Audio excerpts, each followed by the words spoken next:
Welcome to Spawn City, a server where everyone lives close to Spawn.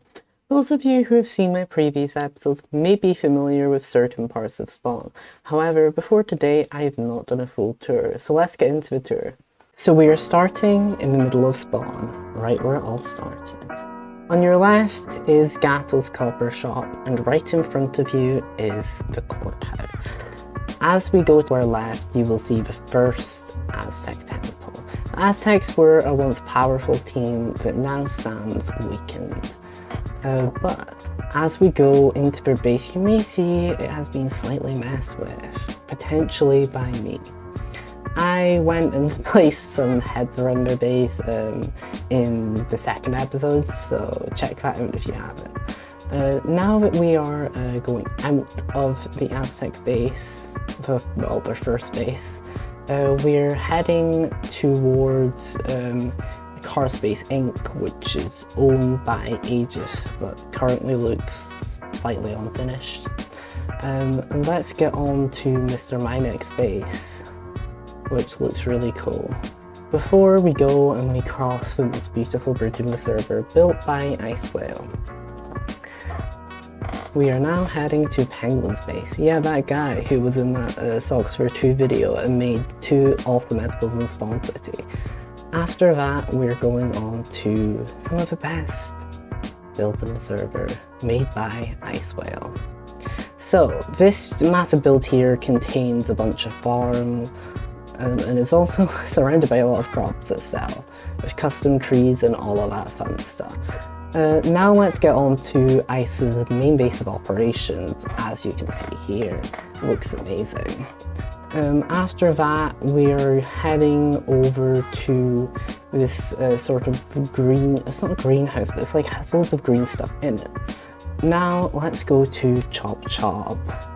The wood shop built by Chicken Wings 99 and Penguin Gaming 777. Yeah, this epic wood shop. What would you expect that?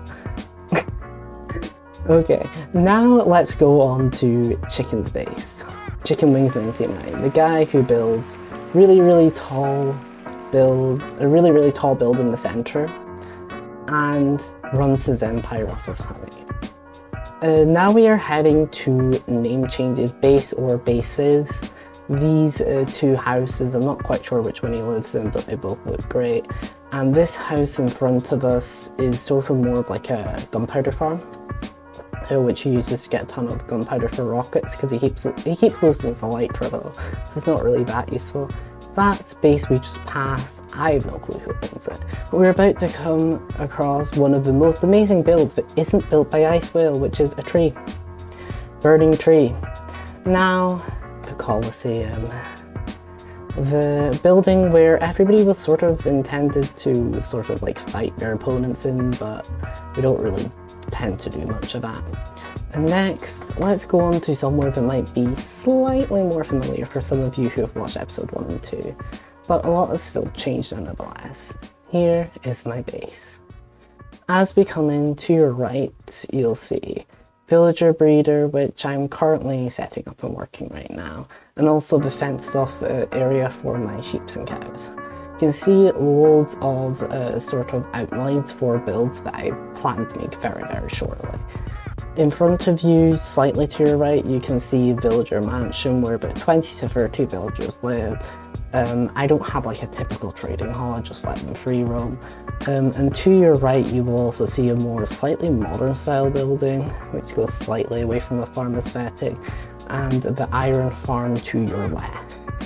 In front of you is my main base of operation where I store all my valuables. It's my house. I also plant tons and tons of crops, not quite as much as Icewhale, but still more than I'd ever use. And also tons and tons of trees, because as you can see those templates and you can see how tall my buildings are already. I need a lot of wood to finish with. But either way, we're passing the Neverwort farm because I need to sell those. And also a big wall surrounding the entire perimeter of my base to keep the villagers in and zombies out. Now we are passing Penguin's base for the second time as we go across the slightly less appealing bridge that was built by myself quite recently as a way to directly connect my base to spawn via rail. So, as we are heading into spawn, you'll see on your right Glory's base, which is this massive, beautiful castle, which is maybe one of the tallest buildings on the server, and was actually one of the earliest builds and one of the early, like, really large-scale builds in the server. To your left is Elton Innovations. Elton was a prominent Aztec member. There's a lot of like cool like armor sand NPCs in it, so that's amazing. To your right, we just passed Gatto's base. He's relatively new, but still. Let's get on to the base of one of the most legendary creators in the server. Chicken is online. Okay, now we are heading to one of the most important areas of the server. Full stop. And that is the shopping district, where players buy and sell whatever and make awesome shops in the process. To your left is a base of an unidentified player. I'm not quite sure who owns it. As we enter the shopping district, you'll notice two shops. Both are currently administered by me, but I only made one. Dramatic Irony is my iron shop. I sell iron. The Cauldron shop is made by Exasian, but recently, as he left, I currently control it. It sells potions to help people gear up for whatever they like. And here is Ice Whale's Bone Meal shop, and we are about to come on to Blue's it's using like armadillos and stuff for like XP, and you use infested potions. Can't quite remember what the method's called. Here we have these docks. I think they sell random, relatively miscellaneous stuff. I'm not quite sure because I don't go there a lot. Here is Chicken's honey shop, because as I said before, his empire basically runs on honey. Let's get on to this amazing redstone build. I just included it because it looked nice. Here is a base. I can't quite remember who it belongs to, but it seems pretty secure, so that's always a plus.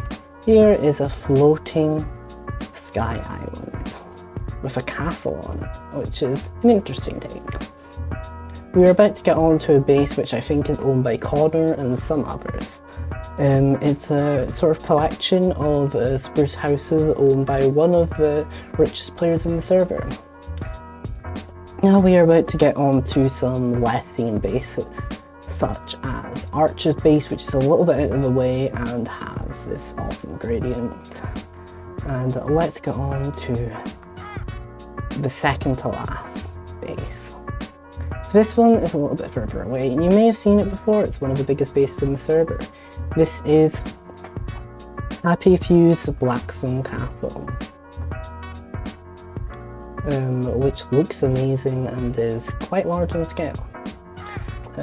Now we are heading to the second Aztec Temple.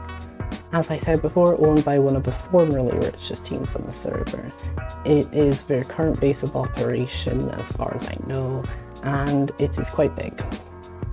Okay, now that's the end of the episode. Hope you enjoyed.